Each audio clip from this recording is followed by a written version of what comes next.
not wanting to be that kid that asked the quote-unquote obvious questions. I feared what other people might think of me. And it's interesting where that feeling comes from. That feeling of being judged by everyone else out there. We all want to be liked, don't we? Yeah, of course we want to be liked. It's a good feeling. If I wasn't liked by Gord, I wouldn't be here right now. So that's a good person to be liked by.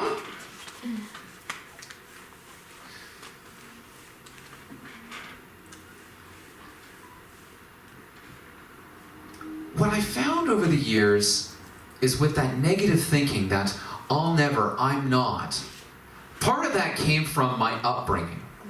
Like I said, diagnosed with cerebral palsy, the doctors were very clear that they pulled out a list of things that I definitely would not be doing, so scratch those off your list. You know exactly what I'm talking about. Yep. Yeah.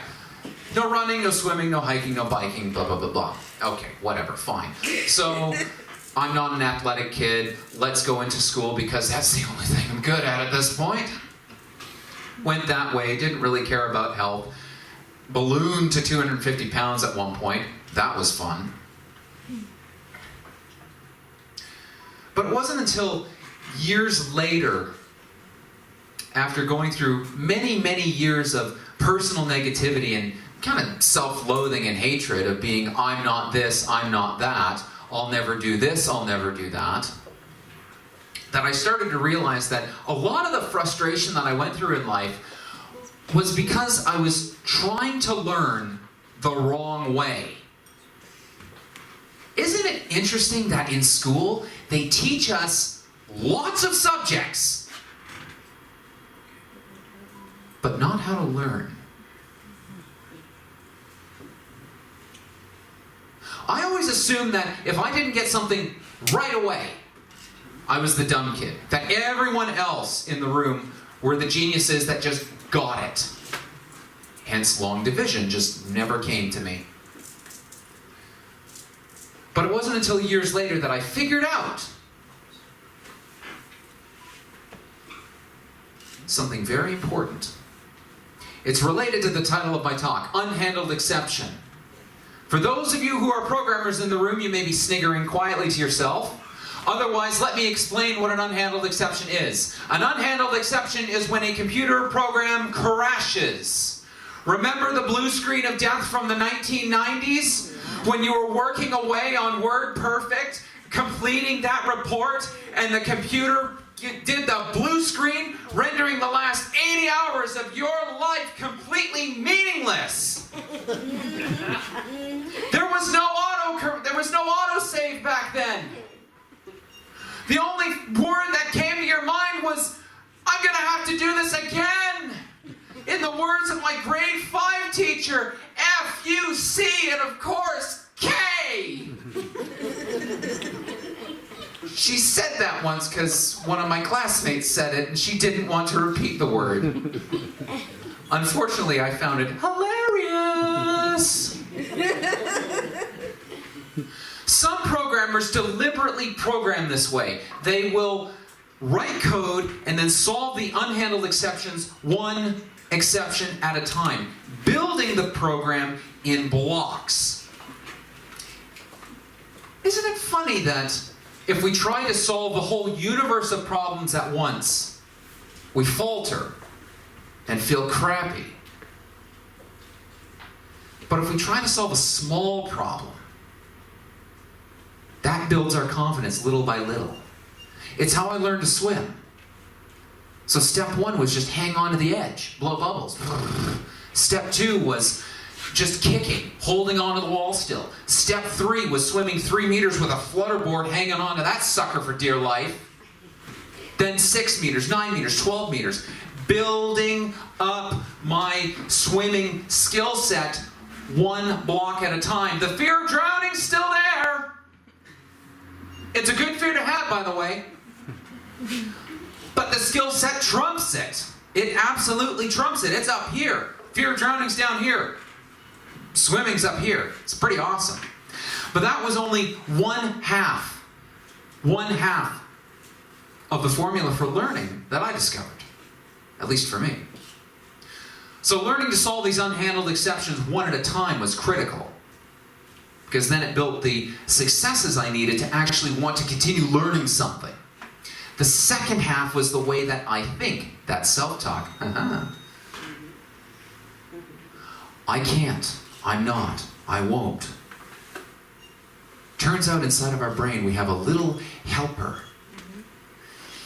And that help is merely meaning to go in and get you the files that you want.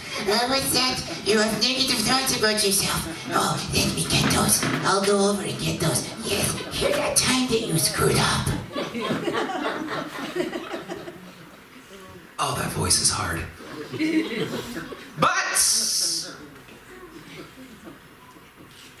that voice is an equal opportunity provider of your files if you think the positive thoughts of, how can I do this? And that was the key to try and ask that question. How can I do this? Not I can't, but how? And if I can't find a direct path, I'm going to find a way around this. It's how I program. Everything's an illusion. Everything on your computer is an illusion. We're cleverly manipulating electricity to make it look like there's a mouse pointer on there. I discovered this without needing any LSD.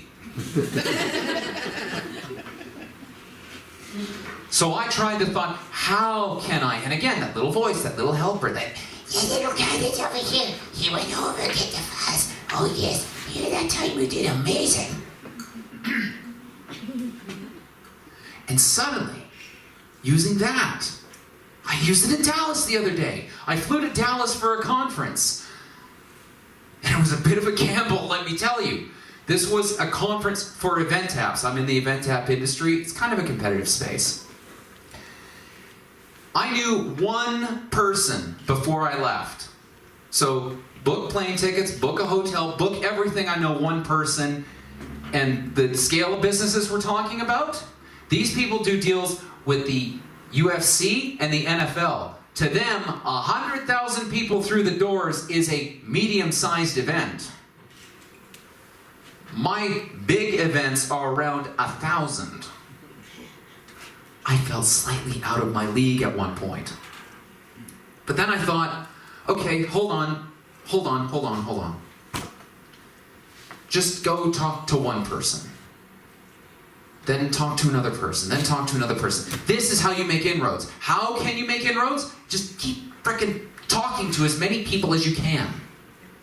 It's like not everybody's going to be interested, but if you get that one connection, that one person that goes, holy crap, you're doing something cool, then you've accomplished your objective and you've made it worth it.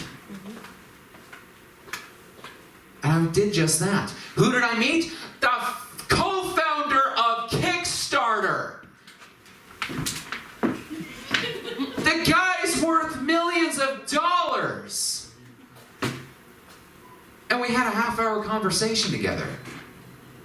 And who knows, maybe it'll lead to something, maybe it won't, but at least I made the effort. At least I said, how can I make inroads here? Just talk to people. And that building up my skill set with the unhandled exceptions one at a time, and then changing that talk from I can't, I won't, I'll never swim to using it as an escape. I'll never do math to doing calculus for fun.